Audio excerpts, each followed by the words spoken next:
我らの教うる神は断じてそんなものではない。道理が身震いして逃げ出し、人情が呆れて顔を背けるような、そんな奇怪な神の存在を我らは知らない。それは人間の迷信が作り上げた神で、実際には存在しない。しかもかかる神を空想した人物は、よほどの堕落感、よほどの野蛮人、よほどの名門感であったに相違ない。人類として信仰の革命が急を要するゆえんである。我らが知るところの神、愛の神は断じてそんなものではない。その愛は無限、しかも全てに対して一子同人であるところの正義の神である。そして神と人との中間には多くの守護の天使たちが存在し、それらが神の限りなき愛、神の遠大なる意志の直接の行使者となるのである。これらの行使者があるから、そこに一部一輪の誤差も生じないのである。神は一切の中心であっても、決して直接の行使者ではないのである。思え、永遠の魂の持ち主たる著子は、不可解不合理なる教義の盲信的信仰と、ただ一辺の懺悔の言葉とによりて、単調無味なる天国とやらの権利を買い占めるのであろうか。いないな。諸子はただしばし肉の衣に包まれて、より進歩せる霊的生活に対する準備をなすべく、地上に現れたる魂なのである。かるがゆえに現世においてまかれたる種子は、やがて成熟して次の世界の収穫となる。単調無味な夢のような天国が、前途に諸子を待っているようなことは断じてない。永遠の向上、永遠の進歩。これが死後の世界の実相である。したがって各自の行動を支配する者は不可犯の法則である。善行は魂の進歩を助け、悪行は魂の発達を阻止する。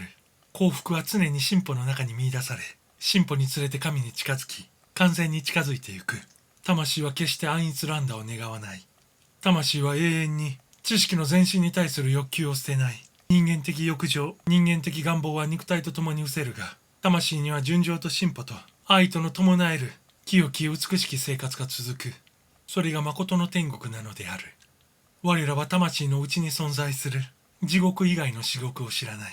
この地獄は不潔な烈情の炎によりて養われ、貝と火の煙によりて培われ、過去の悪行に伴える諸々の重荷が満ち満ちている。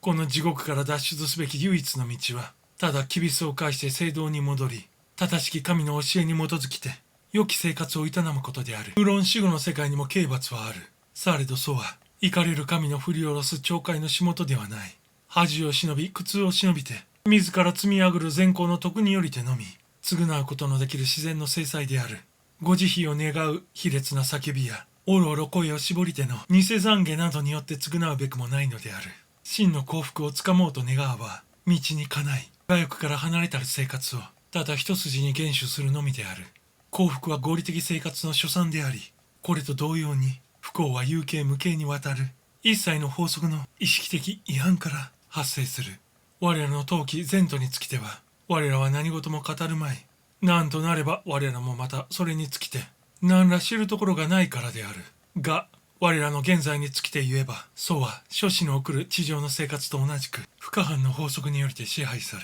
幸不幸は、ただその法則を遵守するか否かによりて、決せられるのである。我らは今ここで、我らの衝動する教義につきて、再説はせぬであろう。神に対し、同胞に対し、また自己に対して守るべき人間の責務につきては、諸子もほぼ心得ているのである。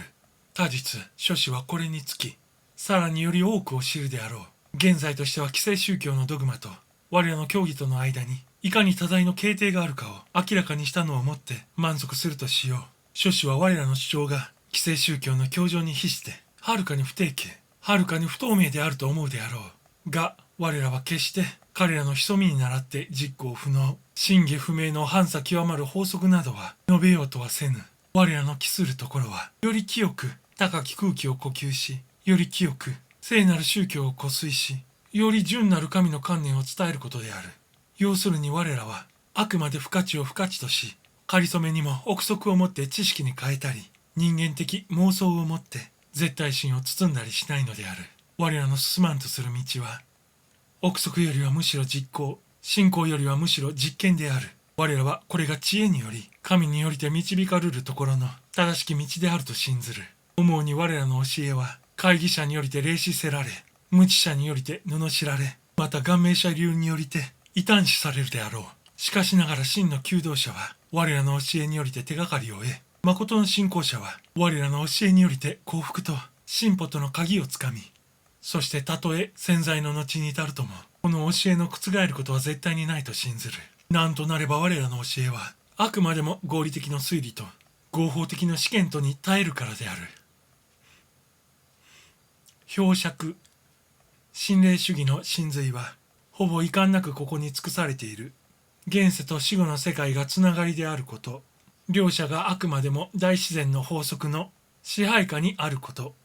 神は最高最高の理想的存在であって、真律の実際の行使者は多くの天使たちであること。幸と不幸との分かれ目は、有形無形の自然律を守るか守らぬかによりて決すること。心霊主義は正しき推理と正しき実験の所産であるから永遠に滅びないこと。それらの重要事項がなかなかよく説かれている。今後人類の指導原理、少なくとも愚眼有識者の指導原理はこれ以外にあるはずがないであろう。中んずく私がここで敬服を置かないのは、天使につきての大胆率直なる啓示である。無限絶対の神または仏のみを説きて、真意の行使者たる天使の存在を説かない教えは、ほとんど半身不随症にかかっている。無論ここに言う天使は、西洋式の表現法を用いたまでで、日本式で言えば、八百万の神々である。くれぐれも読者が名称などに捉えられず、活眼を開いて、この貴重なる一生を未読されんことを切望する。